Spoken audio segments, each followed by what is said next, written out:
Mr. and Mrs. Yang cherished their son Jia. He was my little angel.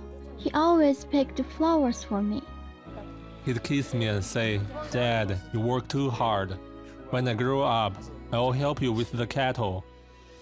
But the Yangs didn't know if their little boy would be around that long. He had a strangulated hernia and twisted intestines.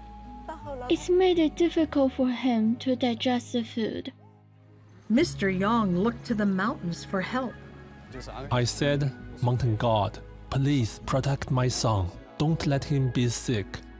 And please bless my land so I can get Yangjie surgery." But the crops were bad, so as Jia got worse, the Yangs had no money to treat him. They gave him herbs and took him to the mountains with them. We thought if the mountain god saw Jie was sick, he'd be moved to help. There was no improvement, and Jia ended up with blocked intestines and a fever of almost 106. His face was pale, his stomach was bulging, then his eyes closed and he lost consciousness. I was afraid he'd die any minute, so my husband rushed us to the hospital. I remembered how Jie told me he'd help me when he grew up, and my eyes filled with tears. Doctors said Jia had peritonitis and sepsis that had spread to his organs. He needed surgery or he would die in 48 hours. The Yangs begged the hospital to operate and let them pay later, but they refused. My husband and I watched our boy lying there. We would have to take him home and prepare for his funeral.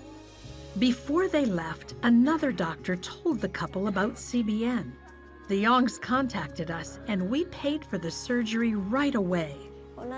Now I'm not worried about losing Jie. He can eat more, and he's bigger, and he laughs and plays. He's a different boy.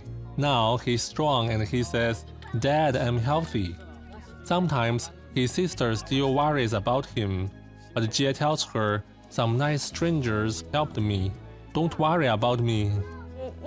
Thank you to the CBN donors. Your love saved Jie's life and helped us see the light.